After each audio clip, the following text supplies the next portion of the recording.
योग गुरु रामदेव ने एक बार फिर एलोपैथी साइंस पर सीधा हमला बोला है।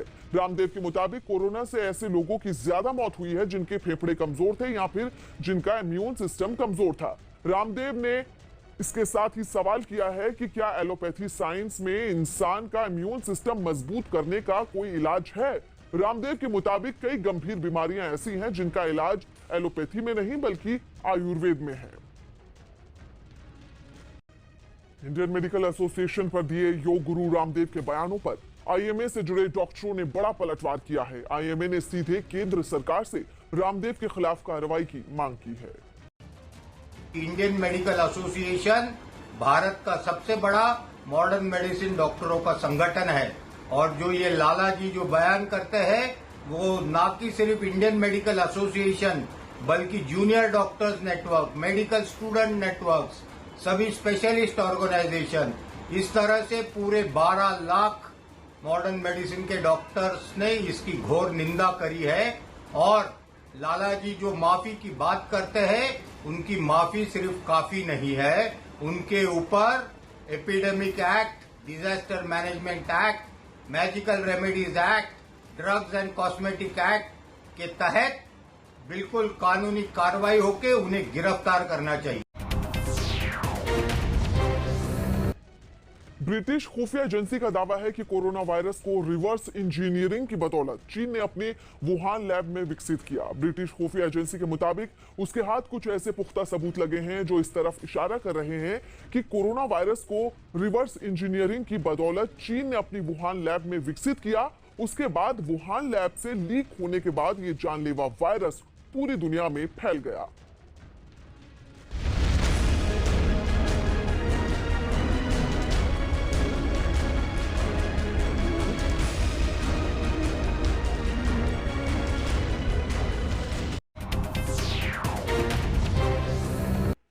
दिल्ली में आज से अनलॉक की प्रक्रिया शुरू हो गई है। आज से दिल्ली में निर्माण कार्य और फैक्ट्रियों को खोलने की इजाजत दे दी गई है, लेकिन इसके साथ ही शर्त रखी गई है कि इस दौरान कोरोना नियमों का सख्ती से पालन किया जाएगा और इसके साथ ही निर्माण कार्य और फैक्ट्रियों से जुड़े कर्मचारियों और मजदूरों के लिए उनके कॉन्ट्रैक्टर और फैक्ट्री मालिकों को ई पास लेना होगा। दिल्ली में 7 जून तक लॉकडाउन है। पहले चरण में सिर्फ निर्माण कार्य और फैक्ट्रियों को खुलने की इजाजत दी गई है।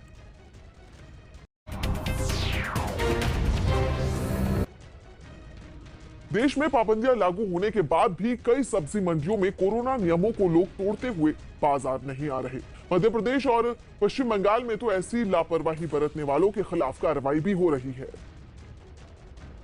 लेकिन इसके बावजूद सब्जी मंडियों में कोरोना नियमों की धज्जियां उड़ाई जा रही हैं। मध्य प्रदेश के मंडला से जो तस्वीरें सामने आई उनमें एक तस्वीर में मंडी में लोगों की भीड़ दिखाई थी। कोरोना के खतरे को नजरअंदाज कर वहां सब्जी बेचने और खरीदने वालों का जमावड़ा लग गया। मंडी में किसी आम दिन की तरह चहल पहल दिखी। ऐसे माहौल में लोगों ने तो सोशल डिस्टेंसिंग का मजाक ही बना दिया।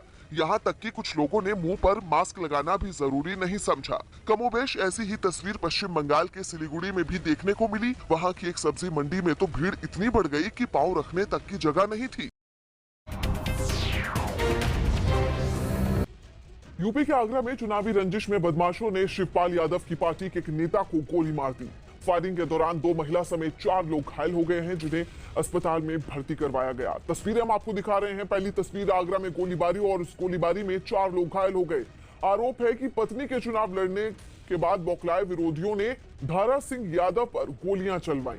गोली चलाने के बाद बदमाश हथियार लहराते हुए वहां से चले गए। गोलीबारी का ये वीडियो अब सोशल मीडिया पर वायरल है।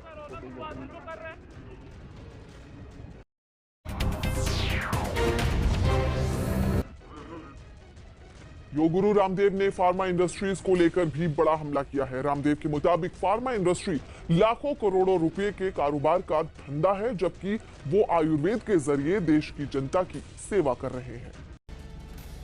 देखो आविश भाई, देखो फार्मा इंडस्ट्री मैं कई बार जब ये बहुत लूट मचाते हैं इनको ड्रग माफिया या मेडिकल माफिया भी कह देता हूं, और हमारे डॉक्टर उनके कई बार अनजाने में शिकार हो जाते हैं। जो बात मैंने कही वो बात आमिर खान ने भी कही थी कि आप 15 रुपए की दवाई को 1500 रुपए में बेचते हो, जो जेनेरिक जो मेडिसिन है उसको ब्रांडिंग करके।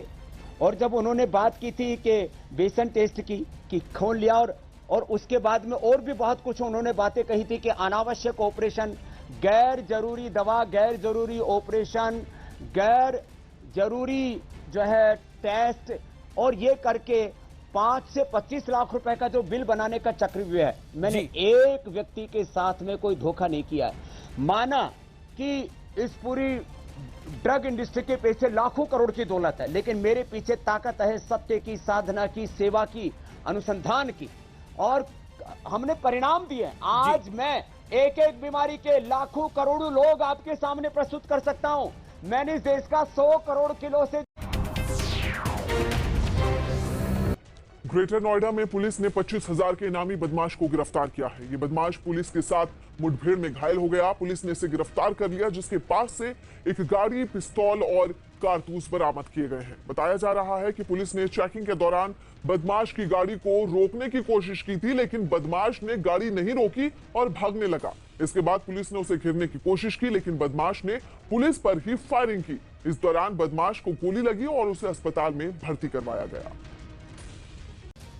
यह 4 व्हीलर चोरी का काम करता था ये गैंग। इसके साथ ही पहले जेल जा चुके हैं। 10 गाड़ियां, पहले स्कॉर्पियो, इनोवा आदि बड़ी गाड़ियां इस गैंग से बरामद हो चुकी हैं। 8 मामले में वांटेड चल रहा था। इससे 25,000 रुपये का इनाम था।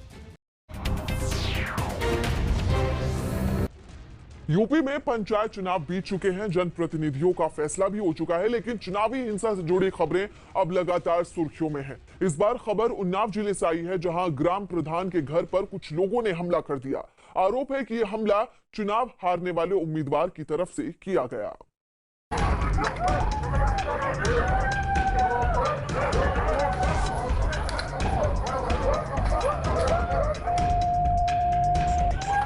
आगे लगा दी मैंने, पीछे आगे लगा दी ना, आगे लगा दी, आगे यहाँ चढ़ के मारने आगे लगा दी है हमारे घर पे।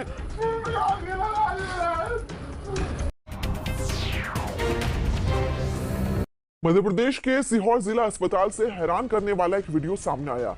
वहां कोरोना मरीजों के तनाव को दूर करने के लिए उन्हें डांस करवाया गया, जिसकी कुछ तस्वीरें भी सामने आई।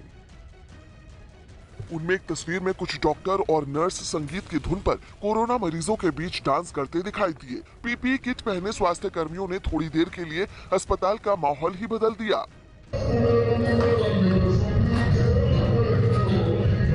कोरोना मरीजों के तनाव को दूर करने के लिए जैसे ही स्वास्थ्य कर्मियों ने थिरकना शुरू किया, बिस्तरों पर लेटे मरीजों में भी जोश आ गया। इस महामारी को भूलकर वो लोग भी बिस्तरों पर बैठे बैठे झूमते दिखे। इतना ही नहीं, अस्पताल के कर्मचारियों ने कुछ मरीजों के पास जाकर डांस करने में उनकी मदद की।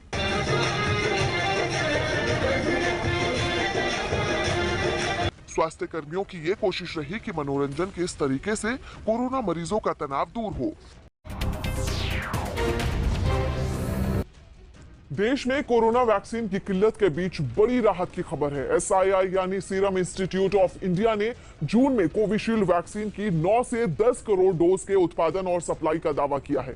इस बारे में सीरम इंस्टीट्यूट ऑफ इंडिया ने सरकार को जानकारी भी दी है। फिलहाल कई राज्य कोरोना वैक्सीन की कमी की शिकायत कर रहे हैं और हाल ही में गृह मंत्री अमित शाह को भेजे गए एक पत्र में इंस्टीट्यूट ऑफ इंडिया ने कहा था कि महामारी के कारण खड़ी हुई चुनौतियों के बावजूद उसके कर्मचारी 24 घंटे काम कर रहे हैं।